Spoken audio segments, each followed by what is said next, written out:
that in order for young people to grow up and be fully engaged in the world through their work and through their life, they're going to need a broader set of skills than the traditional approach fosters. Because, like I said, in the real world, nobody asks you questions that are the final exam questions. They expect you to be able to do something with the knowledge. All of those are part of alternative, if you would, approaches to education.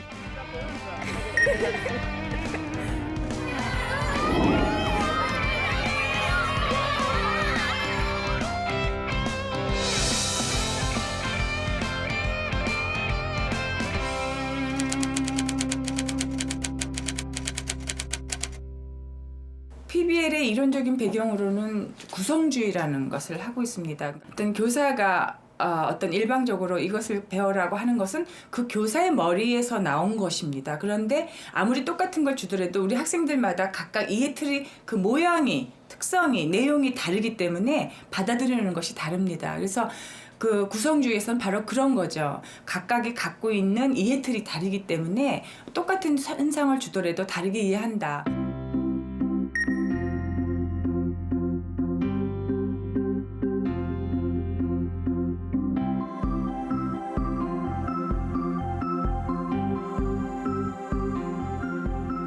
And constructivism is one philosophy that we're exploring in more depth now, but it has been around for some time. We're learning a lot more about how we learn. And as we study the process of learning, we realize that interactive learning is very powerful and that students get excited when they're interacting and not sitting passively, listening, but actually doing things and constructing. So that's where how the term is relevant. Som også lige skal tænke over, når man sidder foran en flok amerikanske børn i en flygtningelejr. Hvad snakker man med dem om?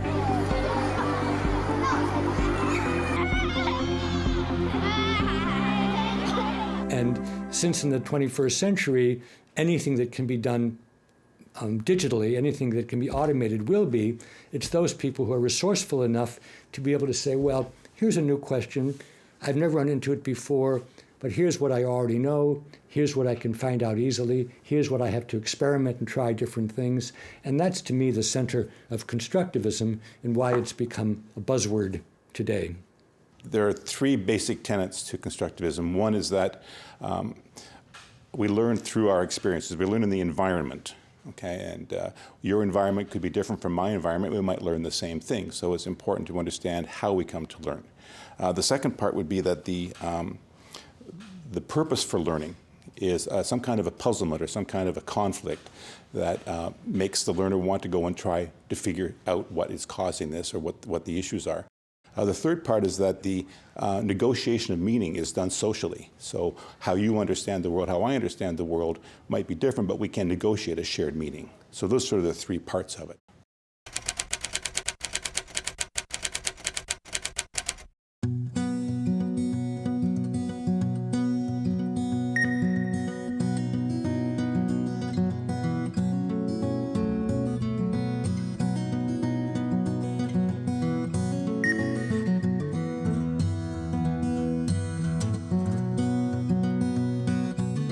Students, very often it assumes that students should be passive. They're a blank slate, and the teacher is presenting the knowledge to them. And students should sit in rows. If you go into a classroom, very often the teacher is lecturing, and the students are taking notes. That's a behavioralist. Students are rewarded. There are rewards for good behavior. So it's that reinforcement, the idea of reinforcement. Constructivism, on the other hand, assumes that knowledge is built, and that's why a learning philosophy is so important. Knowledge is built through interaction, through doing things, through comparing ideas.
I think if you read John Dewey, who was our greatest education philosopher, who did his work around 1900, all of his work is based on the idea of very hands-on kind of learning. So you might say it's kind of American in spirit.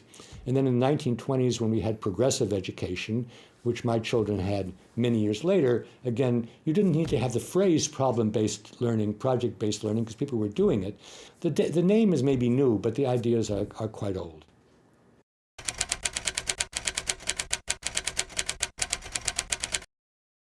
구성주의는 우리 머릿속에서 과연 어떤 식으로 지식이 습득되고 형성되는가를 굉장히 관심을 갖게 됩니다. 그러다가 그것을 머릿속에만 머물게 있는 것이 아니라 이제 교육학이니까 과연 학교 현장에서는 이것을 어떻게 적용할까 하면서 나타나는 것이 이제 구성주의를 학교 현장에 적용하는 어떤 학습 방법으로 나오게 됩니다.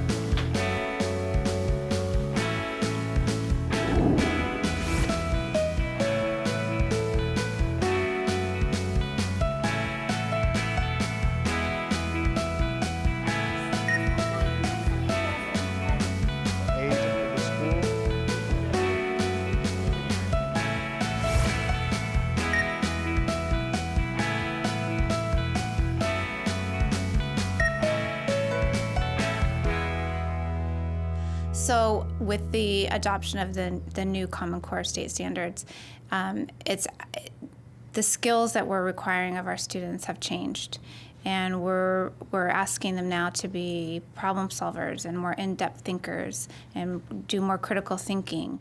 I think there's a couple reasons. One is the Common Core standards that were adopted by the United States, or 40 of the states in the United States. They set out a set of standards that are deeper, fewer and deeper, and require students to be able to use critical thinking, make a claim, and communicate it. Project-based learning is a great way to do that.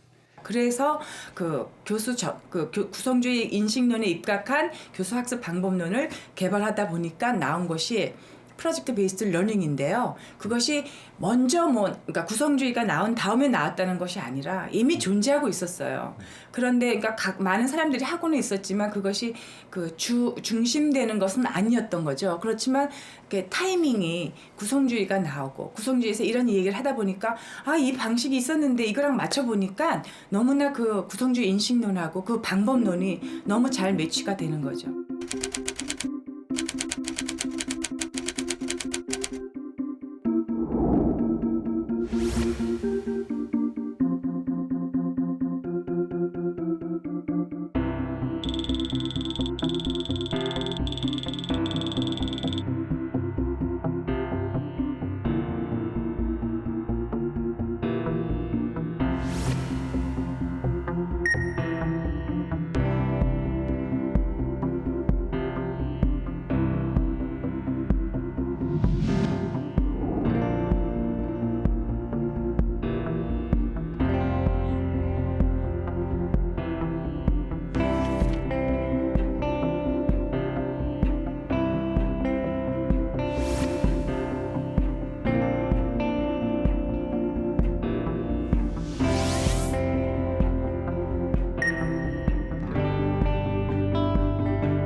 often it is an authentic problem, a stream that is polluted outside the school, something like that that will really engage the students, and maybe parents will become a part of this project too.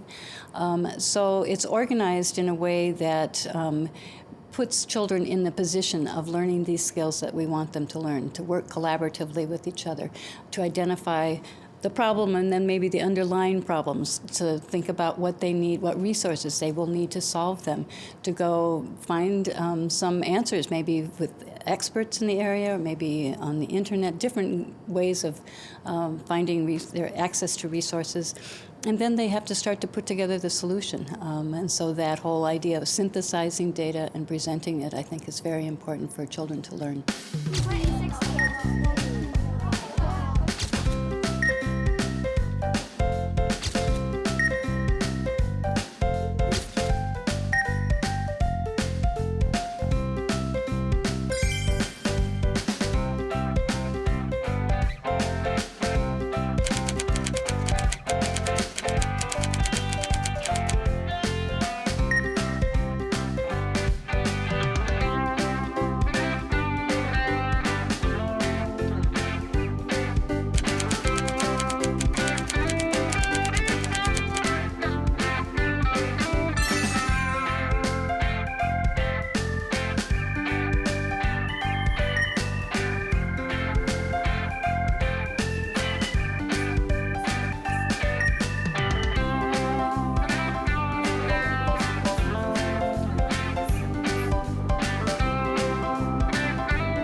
When we train teachers to use project-based learning, we are supporting them as they develop their own curricula.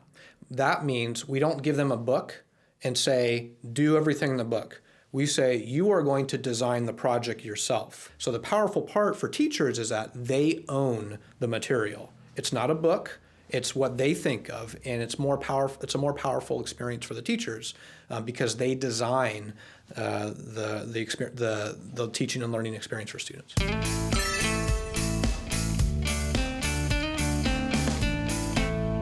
When you start at this school, you get assigned a team, and then we work very team-based, teachers together, and it's how we work with our subjects. So if you get here, you learn how to do it, but it's also based on the way we work in the teacher training, solving problems during your training. So we have it with us from Teachers College. Every year, each of our teachers presents, each of our teams of teachers. So, we have, you worked with the 5th grade team. So the 5th grade team, the 4th grade team, all of the teams will come and they will present at what's called a tuning protocol. And they take a project, one of their projects, and they present it in front of the whole staff. And we all sit together in a circle and they present their project. And then there's a time for us to ask questions and for some reflection. And it is such a powerful tool. It's a way that each of us can know what's going on in each other's classrooms, and it's also a way of sharing resources. And so that's a way that we work to refine our projects every year. Yes, here from my team leader. Really have a team. They willing to answer my question when I have something like maybe I confused for the process. They can tell me how to do it. I think teamwork is very important.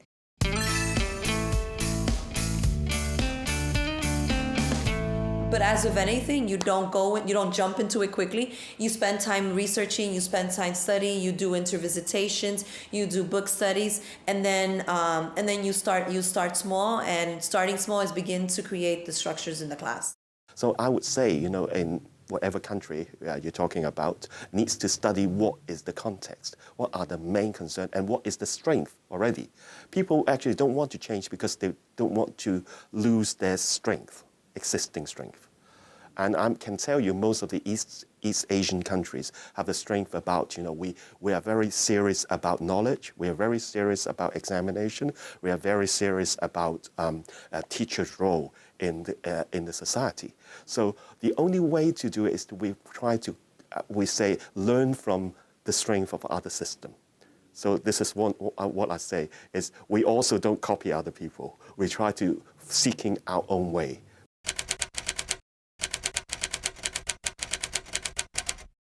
우리도 뭐 많은 제도 변화가 있었습니다. 뭐 입학사정관 제도도 도입하고 뭐 창의 인성 교육 또 현 정부는 또 자유학기제 수업도 있고요. 그래서 여러 가지 지금 제도 변화를 하고 있고 선생님들도 많은 노력을 하고 있거든요. 사실은 뭐 거꾸로 수업에서도 많은 반응들이 있었고 또 배움의 공동체도 그렇고 뭐 또 뭐 저 혁신학교 같은 경우도 있었고요. 그래서 여러 가지 노력들을 하다가 이제 그게 이제 하나의 좋은 모델로 이제 나와서 그게 이제 폭발하는 거거든요. 그래서 저는 결국 그 계기를 만드는 것이 PBL이라고 생각하고요.